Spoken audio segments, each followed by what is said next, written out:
Welcome back to Differential Calculus. I'm your tutor Ryan. This is part 9 of basic derivatives, and we are still covering the basic differentiation of trigonometric functions. In the previous video we covered problems 2 and 3 of 8 problems. In this video we will be covering problem 4 and onward, hopefully finishing off up to the end of problem 8. So let's get started on problem 4 right now. Problem 4 asks us to find the equation of the tangent line to the curve e to the exponent x secant x at the point 0, 1.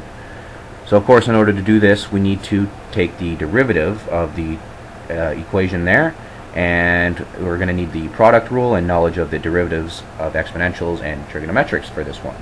So here we have stated the product rule and the basic derivative of an exponential, and also recall that secant x prime is equal to secant x multiplied by tan x. So knowing this, let's get started on problem 4. Utilizing what we just previously wrote down, we can find that the derivative is equal to e to the exponent x secant x plus e to the exponent x secant x tan x. Now we're going to simplify this by substituting out e to the exponent x secant x from everything, leaving us with e to the exponent x secant x multiplied by 1 plus tan x. Now in order to find the equation of the tangent line at this point, we have to place x as 0 in through this derivative. Placing x as 0 throughout this derivative will give us the slope at that point along the line. That slope happens to be 1. We now have the slope of the tangent line at x equals 0. To proceed, we will utilize the point slope equation for a line, which is y minus y1 is equal to the slope multiplied by x minus x1, where the point given is equal to x1, y1.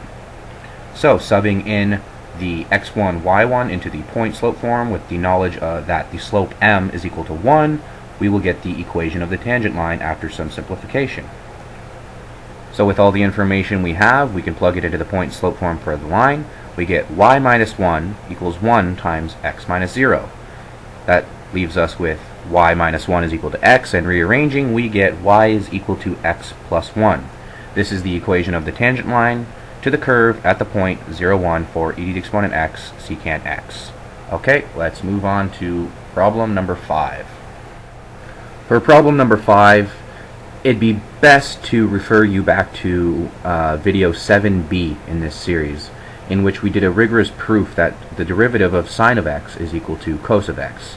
In this video, we proved that the limit as x approaches 0 of sine of x divided by x is equal to 1. This knowledge will greatly help us in the next upcoming questions, and in general is just a great thing to have knowledge of. So go back and watch that, and when you're ready, or if you're ready now, we will continue on with the proper setup for problem 5 and how to solve it from there. Okay, so after understanding this, we know that what's in the brackets for sine must also appear on the bottom. The only problem is we can't alter what's in the brackets for sine.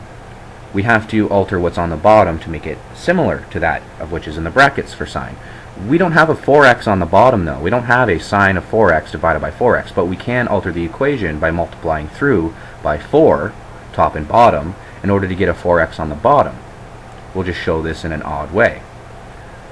The result of this is the limit as x approaches 0 of 4 sine 4x divided by 9 times 4x. From here we will use the limit laws and take this to completion. After using the limit laws, we're left with the limit as x approaches 0 of the constant 4/9 multiplied by the limit as x approaches 0 of sine of 4x divided by 4x. Now of course, the result of the limit of a constant will just be the constant, and the limit as x approaches 0 of sine 4x over 4x will be 1.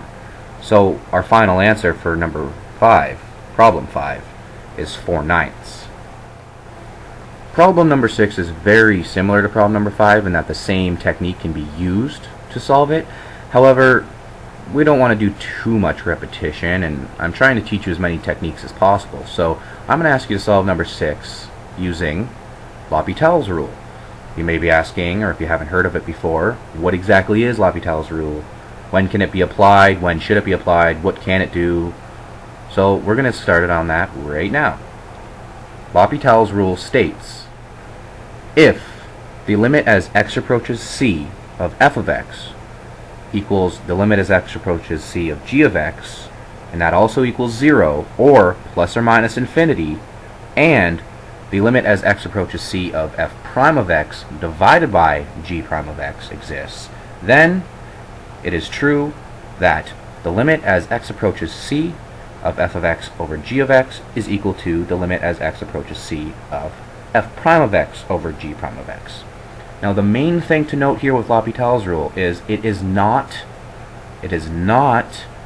the quotient rule. You do not utilize the quotient rule. You derive the top and bottom independently of each other, following the rules therein, but they do not interact as if it were the quotient rule, despite being set up similarly. So, in order for you to understand what I'm actually saying, let's actually go through the example so you can see what exactly I'm doing. We're going to do it by top and by bottom, and we're going to keep them separately that way, but we're going to apply the rules for the top and the bottom as they would normally apply, such as the product rule. So let's get started on that. We're going to let f of x be the top, and that's going to be sine of 3x squared, and we're going to let the bottom be g of x, and that's going to be x squared. Taking the derivatives independently, we're going to say that f prime of x is equal to its derivative cos of 3x squared multiplied by 6x, and g prime of x is going to be equal to 2x. Now, following the same setup and orientation of L'Hopital's rule, what we're going to do is set it up so that that one's on top and that one's on bottom. We're going to see what happens, and if we get an indeterminate form for that, such as 0 divided by 0 or positive or minus infinity, we have to do L'Hopital's rule again. Let's see what happens.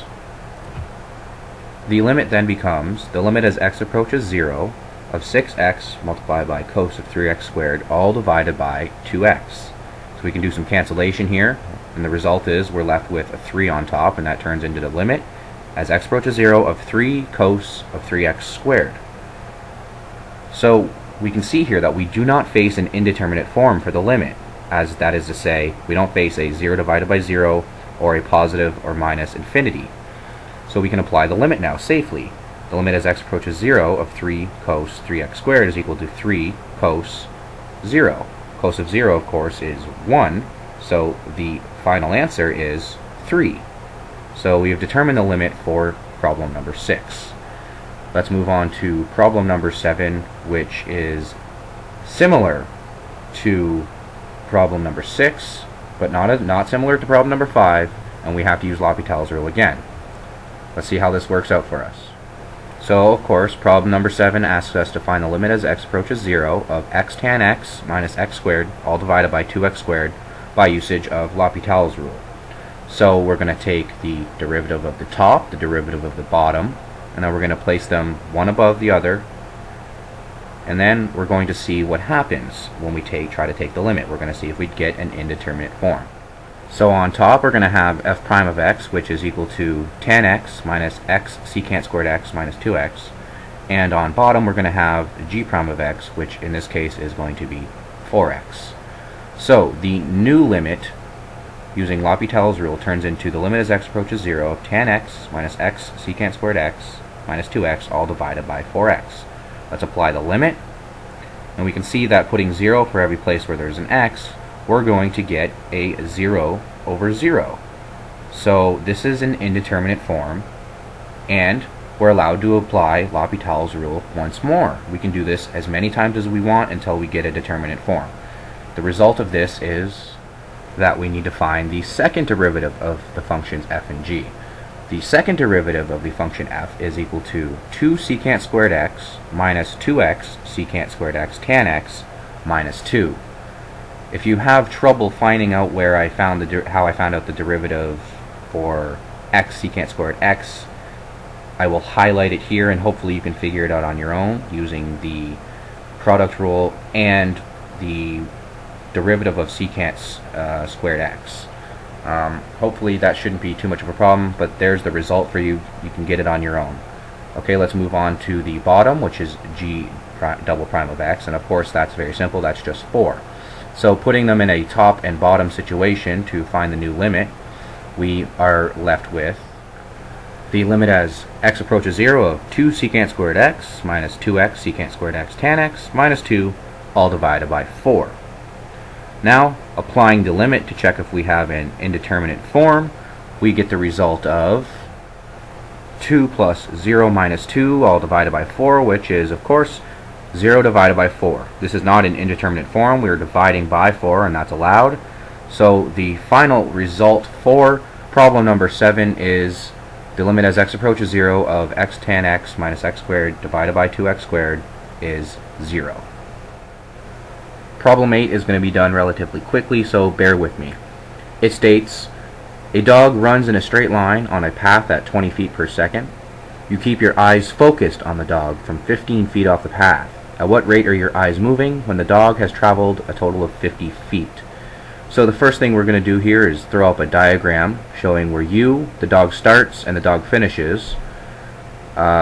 Labeled is the distance you're standing away from the dog and the distance the dog travels, as well as the angle of interest. Okay, let's get started with solving the problem. So from trigonometry we know that tan theta is equal to x divided by 15, thus rearranging that leaves us x equals 15 tan theta. Taking the derivative of this with respect to time, we get dx by dt is equal to 15 secant squared theta d theta by dt. We know that dx by dt signifies change in distance over change in time, which is also speed. So it's given to us that the dog traveling at 20 feet per second, so we can substitute dx by dt as 20 and rearrange the rest of the equation to get d theta by dt by itself. The result, while subbing in dx by dt, is d theta by dt equals 4/3 cos squared theta. But of course we need to know theta, and theta is dependent on where the dog is at a given instant in time. Well, we are specified that the dog is at 50 feet. So, knowing this, we can find what the angle is in this triangle for x equals 50 feet where you're standing 15 feet away. That is tan inverse of x over 15, which is tan inverse of 50 over 15, which comes out to 1.28 radians approximately. So now we have the angle. We can sub the angle of theta into d theta by dt multiplied by 4/3. Cos squared theta with the radian measure implemented into it is 0.0825685.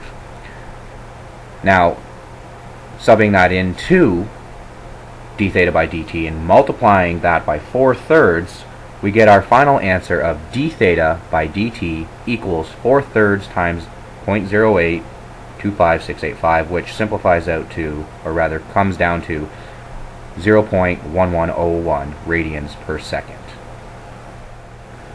Thus, the rate at which your eyes are moving when the dog has traveled 50 feet is 0.1101 radians per second. Thank you for watching, and don't forget to like, comment, favorite, and subscribe, and stay tuned for more videos. The Calculus Tutor, signing off.